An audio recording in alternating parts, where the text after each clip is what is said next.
good. We're here. We are. It is episode 1 of the Dream Seers podcast. I'm Blake. I'm Isaac.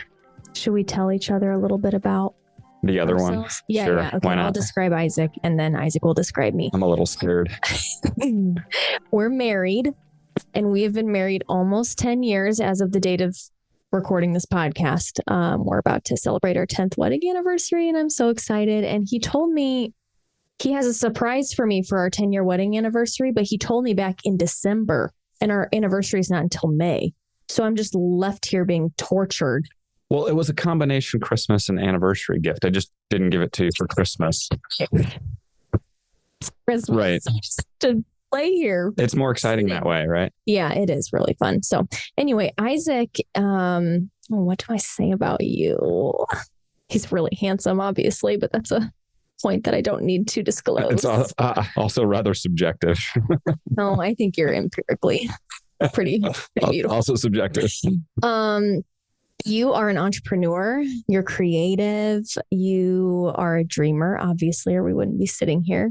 And you love your wife very much. I do. And you're my best friend. Oh, and so nice. You are an excellent speaker. You're very wise. And you are probably you're the more sensitive one of the relationship, wouldn't you say? It doesn't take a lot, but yes, I'm the more sensitive one. I'm more expressive, but you're more sensitive. Yes. So yeah. And you, what? That's just the way you said that was funny. It's like I'm dead and sad inside at the same time. You're sensitive. You're tenderhearted. You are. And you have traveled the world. Yes. You have been to how many different countries? I don't know, probably like 55 or something. Yeah. So Isaac's been in sales. He was in sales for close to 15 years before we quit our jobs and started our own business. So that's a little bit about Isaac. It's a lot about me. That makes me a little uncomfortable, to be honest. Hey. I don't know. It's just strange hearing about me from somebody else. My wife is Blake, and she is definitely my best friend. She is extremely independent. She is fiercely defensive of the truth. She will not let anybody influence her into believing something that she shouldn't believe, or maybe doesn't believe, even if she should believe it. So she's not very impressionable, which is amazing. She's beautiful. She is resilient. And she has recently decided that she's rather gifted and enjoys speaking. I haven't decided that I'm gifted in preaching. Wow. Other people decided you were gifted and you decided that you liked it, right? Yeah, a lot. Yeah. Yeah. Yes. And that's new because you'd always kind of said you didn't like it. I just like talking in front of people, but I feel like it's a new season, you know? Well, you're a worshiper. I mean, you've certainly worshiped in front of people for a long time. Lovely worship. That's different than preaching. Definitely very different. One of them's terrifying, and I'll let you decide which one. Yeah. So we are so excited to have you here for episode number 1. And this is a much longer intro than we might have imagined, but it's fun to be able to talk about my lovely wife. To get to know each other. So I think the point of this podcast that we're doing, I guess it's a video cast as well, right? Mm-hmm. So is to normalize talking about our dreams. And I don't mean our dreams like, hey, I want to play shortstop for the Cubs, which I do. And when I grow up, I'm definitely going to play shortstop for the Cubs. I'm only 35, just getting started in my baseball pursuit. Yeah, absolutely. But actually our dreams while we're sleeping, we believe firmly that everyone dreams and that the Lord speaks to us in our dreams. This is the type of thing where it's irrefutable for me because the Lord has shown me so many things in my dreams that came to pass or explained so many things in my life through my dreams that I could never make them up on my own. So it's a little bit like having an experience where once you've had an experience, nobody can take it away from you. And that's the way I feel about dreaming. So the point of this is to help everyone recognize that the Lord is speaking to them in their dreams. And I want to make very clear up front, we are not dream interpreters. The Lord interprets dreams through people. So all dream interpretation is from the Lord. And so it's either from the Lord or from somewhere else. So what we want to do is help you hear the voice of the Lord in your dreams, in your own life. So the point of this is not for you to necessarily have us interpret your dreams. It's for us to help you understand how to interpret your own dreams from the Lord. Yep. And there's a disclaimer that comes with that before we dive any deeper into actually dissecting dreams and giving you language for what they mean and uncovering, the mysteries that lay in our dreams. And that is that one size does not fit all for our dreams or in dream interpretation. Dreams are highly subjective. And what I mean by that is because the majority of the time, our dreams are metaphorical or symbolic in nature. So that very occasionally you will have dreams that are literal and you will see them, happen or come to pass in real life, or you will have dreams about something maybe that happened in your past. But most of the time, your dreams are metaphorical, which is why most people think that they don't mean anything because they're very odd and weird and have different symbolism and things in them that sometimes can be nonsensical. But all of that to say, the context of your dreams will be symbolic and not literal. And we all have our own unique dream language because our language, the way that we dream is shaped by our childhood, the experiences that we have growing up, our history, our family of origin, our likes and our dislikes, our gifts, our preferences, and maybe even fears and things that we've walked through. So that will shape the way that we dream and how God speaks to us in our dreams and the tools and the characters and the symbols that he uses to speak to us. So when we interpret dreams on the show, which we will do that is our hope. That's the hope of this show, is to be able to interpret dreams. Just know that we might not get it right all the time. Take the pressure off.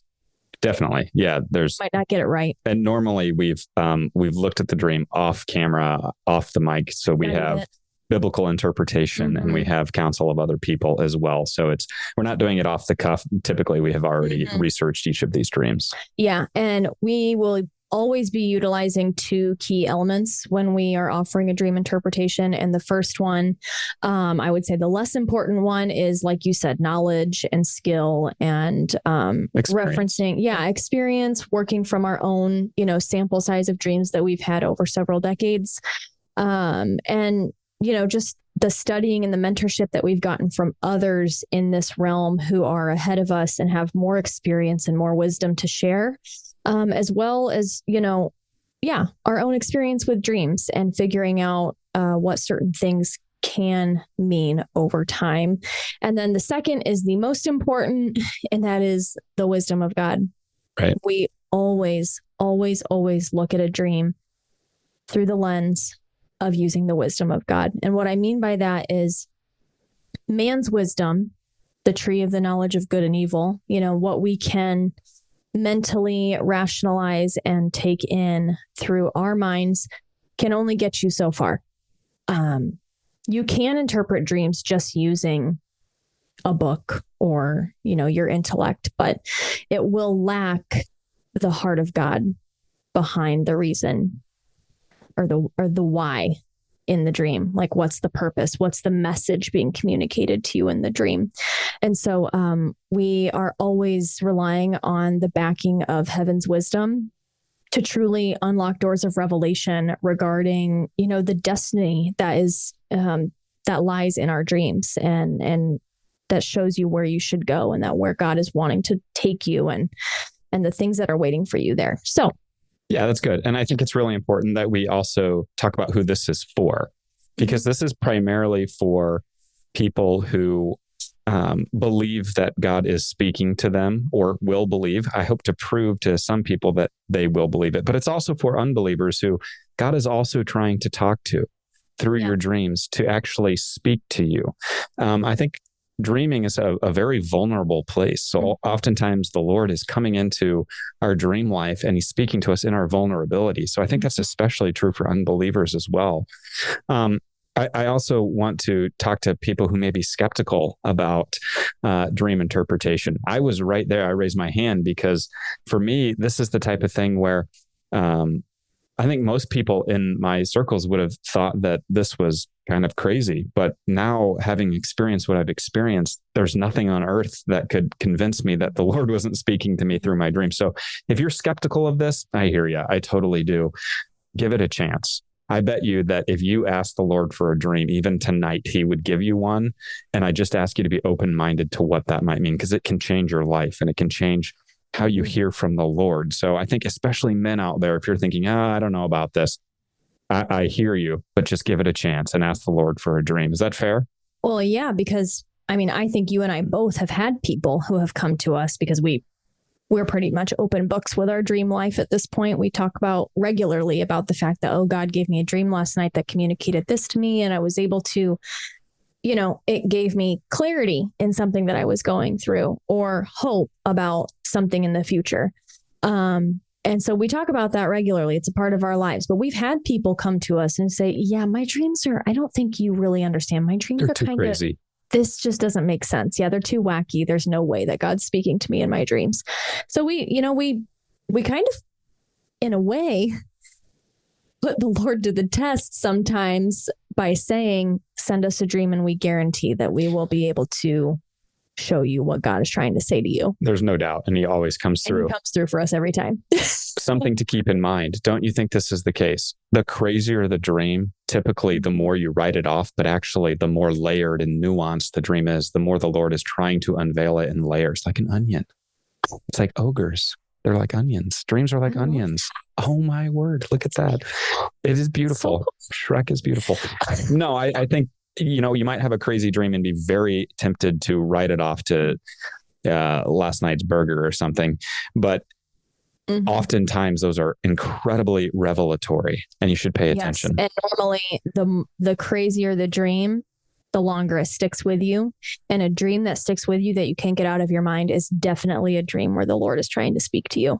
No doubt about it. And actually, I think something that predicated this podcast was a mutual dream that Blake and I both had as children, like as adolescents, that young children we too, though. We didn't know we had both had until just a few years ago when we really began realizing that the Lord was speaking to us through our dreams.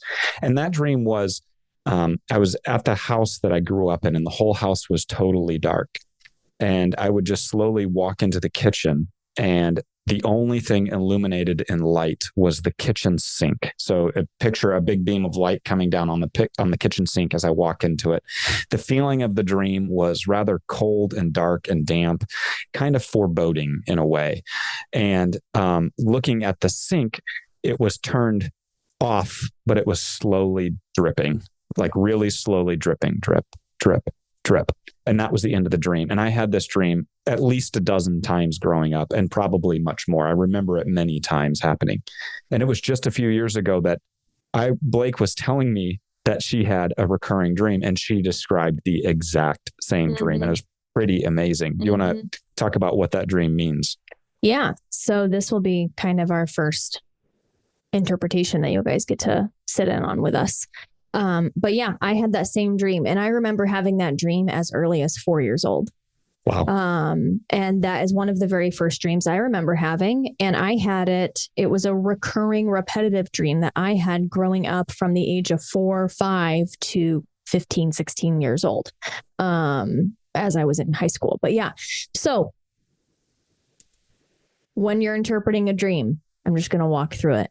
You have to look at the key elements that really stick out to you. Like, what are the main focal points of the dream? And in this case, I would say the main focal point of the dream is the location of the dream. Yep.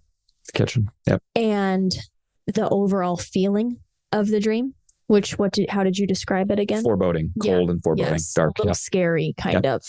And then what was illuminated in the dream was the kitchen sink, right? Yes. That was the only thing that was really highlighted with light in the dream. Yep. And the sink was barely dripping. Mm-hmm. It was turned off, but it was dripping. Yes. So what that means is when you look at a dream and you see the location, okay, so this dream was in a home. So it represented his environment or the place where he was growing up and he was getting educated and things like this. And for me, it was the same as well, like my environment. And then the specificity of the dream was that it was in the kitchen. And so when we think of a kitchen, what do we think of? Well, I think of the kitchen is the heart of the home, right? So it's central. It's a central piece of the home. It also is a place, the sink primarily is a place where cleansing happens. Washing. And things are washed. Refreshing. Yes. Yeah. Yep. And then also where food is prepared. A kitchen is where food is prepared. So the fact sustenance, is provided. Yep. And so the fact that the faucet was illuminated in the dream was God drawing our attention to the fact that the faucet was not on, but it was just barely dripping water out. And normally, if you're a believer in Jesus, water scripturally usually represents the Holy Spirit. And the flow of the water represents the access that the Holy Spirit has in our lives or in the environment that we were in. So the fact that the faucet wasn't turned all the way off is a good thing. But the fact that it wasn't on and it was just barely dripping means that the access to the Holy Spirit was mostly cut off in the place where you were receiving spiritual nourishment, being spiritually fed in the central, the focal point of your childhood, maybe, right. Or in your spiritual environment, right? Where the living water of the Holy Spirit cleanses us and washes us. That access was extremely limited.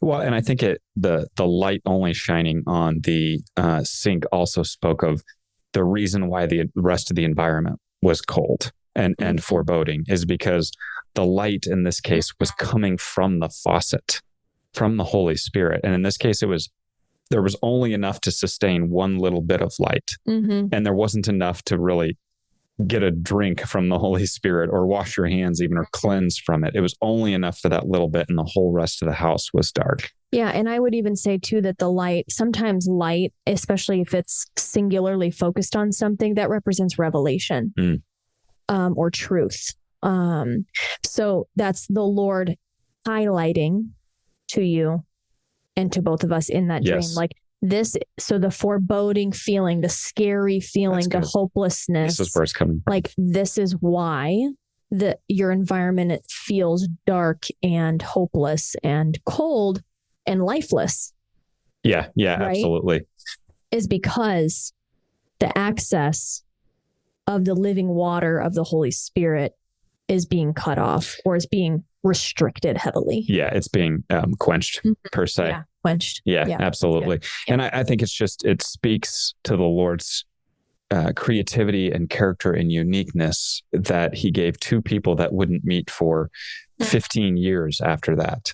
And that would spend the rest of their lives together, but he would give them the same recurring dreams well before they even understood what he was saying. And that always jumps out to me as just how precious it is that he would speak to both of us, that we could eventually 20 years later, really 25 years later, talk about it like that. That actually makes me wonder if anybody else has had that dream.